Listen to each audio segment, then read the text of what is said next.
And we back, and we back, and we back, and we back, and we back. The NBA Eastern Conference preview time, long form edition for the YouTube. You'll see some pieces of this on the Facebook we're gonna cut out. So if you're looking for a specific team preview, we're touching on a certain team.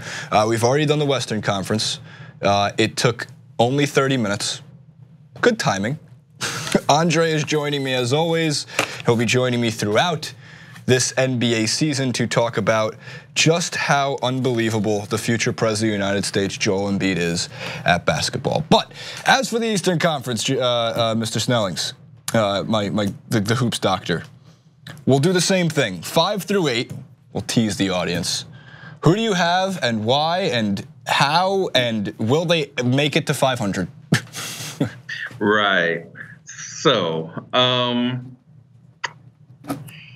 again, 5 through 8 is hard, and you mentioned the future president, and he's part of what makes it hard. I know. I know. He's only got 2 years to play in the league. He's got a campaign. It's unbelievable. Yeah. And you know what? My 5 is actually, to me, it's a little bit of a controversy, and your Raptors fans aren't going to love it because I'm sure they want the home court advantage. You know what? Not the Raptors. Ooh, it's hard. You know what? All right, I'm gonna go with it because that's where I started. The Raptors I have at the 5 seed. I've got Charlotte at the 6.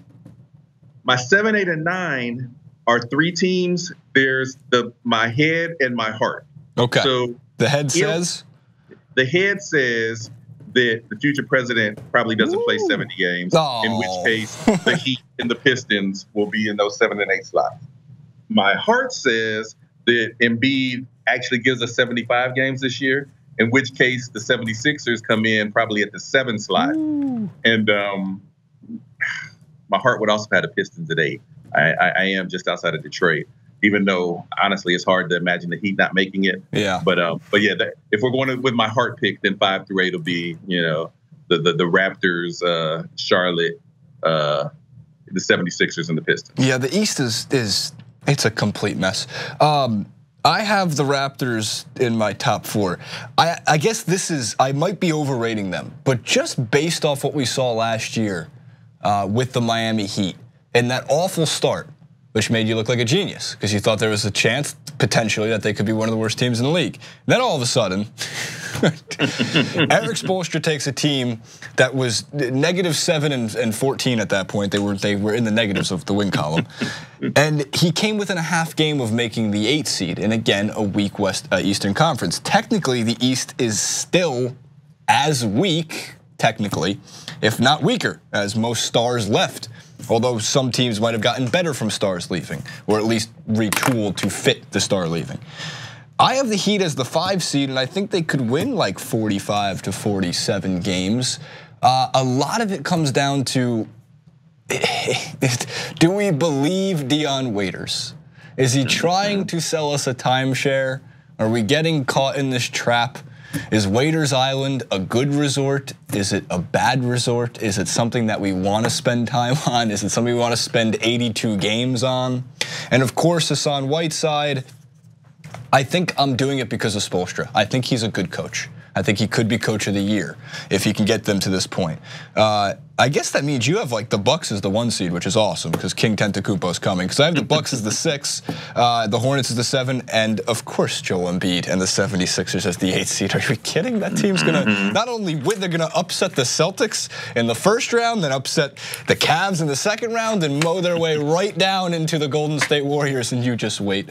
I'm joking, of course, but I do think the 76ers have a ton to gamble on, but if you're a gambler, hey man, that's a team that if they click, if they sink, with Joel Embiid's 22 points in 15 minutes, not to overreact to preseason game last night, which was Wednesday's game, he's right. They can't effing guard him. That's what he was telling the team. And of course, the culture there has changed. So let's start with your Raptors and Hornets pick because we don't talk a ton about the Raptors and the Hornets. So let's work our way from, let's start with the Malik Monk, Kemba Walker backcourt, Dwight Howard in the mix. Why the Hornets as the 6? And do they have upset potential for a team in the playoffs in this prediction? The Hornets I have at my 6. I honestly could see them going as high as 4. Wow. Because they're just one of those teams that's always around, but you never notice them. Yep. You know, I mean, they've been really solid for a few years now, but you just never think about them because they're the Hornets. And, you know, Dwight Howard joining that team, I think is also kind of underrated just because ever since the Dwight Mayor, he hasn't been what he used to be. And I don't think he's going to just suddenly turn back into 2009 Howard, but I think he's got more in the tank than maybe people realize. And I think that he's finally starting to take it serious enough that some of it'll come out. And a team like the Hornets is kind of built for him to succeed because all they need him to do is come in and be a, you know, big athletic center that controls the glass, helps out in the paint, because, you know, they've got their roles all fleshed out. You know, Kemba Walker leading the way as the scoring threat. And then you've got, you know, these kind of like do everything veteran, solid wings. I think they're solid, and I put them at 6. But like I said, I could very easily see them being a team that wins 50 games. Here's what's so interesting about them too, as you're pointing out, they have like a very competent all-around team. Like everybody who's starting, anybody who's right beneath them could technically rotate in at that position. You know, Kemba Walker is an underrated point guard in the Eastern Conference. Michael Carter-Williams is right behind him. Michael Carter-Williams not born to be a starting point guard in the NBA. No problem Michael Carter-Williams being a backup to Kemba Walker, though. Batum is currently starting over Malik Monk, but then of course you can move Batum into a really small ball 3 at some point if you wanted to experiment with that and run Batum, Monk, and Walker at the same time, which could be a very fast, fun offense to watch. Marvin Williams and Frank Kaminsky, Michael Gilchrist and Jeremy Lamb, Dwight Howard and Cody Zeller. These guys are all interchangeable, and that could cause problems if some guy's not on one night. Just transfer in the guy who is. And again, they're going to benefit from being in the Eastern Conference. They are always there. They're actually one of the trickiest teams when I do the handicapping column for RotoWire. They're one of the hardest teams to take or fade because you just don't ever know. They're a 500 team that could play a little bit above 500 and find their way, of course, into a 4 or 5 seed, or they can play a little below 500. And overall, they're probably the biggest wild card, I would think, in the Eastern Conference. So I very boringly put them as the 7. That's where I have them. Okay, so let's see. We have the Heat, the Pistons.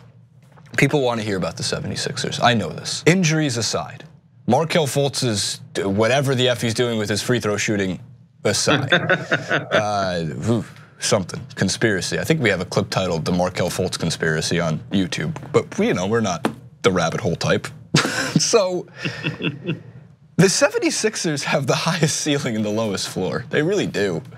Like what we've seen out of Embiid for 31 games, and we're gonna do another clip at some point today, so make sure to check it out soon about the Embiid-Wiggins contracts. They got the same contract, or similar contracts. How many games does he need to play for them to get the 8 seed? Is it actually 70? Is it 55, 60? How many minutes does he need to log? How much do you run him out there now that he's in this deal? You got to be careful, but you also know what return you're going to get by just playing him. Yeah. So I think there's a stat last year that during the minutes that Embiid played on the court for the Philadelphia last year, they were equivalent to a 47-win team. It was roughly, it was somewhere in that area. Yeah, and then when he was not on the court, they were a 17-win team. Yeah, that's and he was off the court more than he was on the court. So 17 wins it is. Exactly. I feel like this year they have the potential to be better, because of Simmons and Markelle Fultz and things of that nature. But I think that if they get 65 games of 30 minutes a game out of Embiid, they should be able to win at least 41 games and challenge for that 8th slot. Yeah, I see. But those are such big ifs and I'm not going to talk a lot about Embiid because, like you said, we're going to talk about him in the other clip. Yes. I wrote an article about him that's going to run on Monday. Very nice. Yeah. So, and not like calculus. So, cool. But very cool. He's only played 31 games last year, and he didn't play at all for 2 full seasons before that. So, predicting 65 games from him is a huge ask, and so. That was the whole head and heart thing. my heart wants to see it because that dude is fun to watch. Yes. I don't even know if we've ever seen anybody like him before. But can his body take it? That's the question. I know. I'm really hoping he. Oh my God, I can't even speak. See what he does? This is what he does to you. He's got the personality of Shaq. He's got the athleticism of Hakeem Olajuwon. He's putting up the numbers of per 36 minutes of Wilt Chamberlain. These aren't just made up facts. That's what he did in 31 games, which is why I was really bullish last year in saying, yeah, he's the rookie of the year. He could play 8 games and put up those numbers. When your name is getting thrown around with Wilt Chamberlain, we have to go back to stats that weren't even logged. Some intern somewhere is sitting there watching black and white tape going, that's a block. Oh, that's a block. Is that a block? We don't record these. In general, they have a really fun, young, deep team. Dario, I can never pronounce this one, Saric, really emerged last year in the absence of other players. Ben Simmons should win Rookie of the Year by all realistic expectations. He's been training with pros for a full year while these youngins, these college kids are coming out and getting their first taste of it. So while he didn't step on the court last year, and we know that, he's around the NBA in itself, and you just pick up more from that. They could be the 1 seed. They could be the 15 seed. Who knows? They could be the 1 seed. I don't know if they can be the 1 seed, but who knows if there's some good. 1 seed's a stretch. It's a little bit of a stretch. I mean, again, this guy's not just going to be like the greatest NBA player ever. He's also going to be leading our country soon.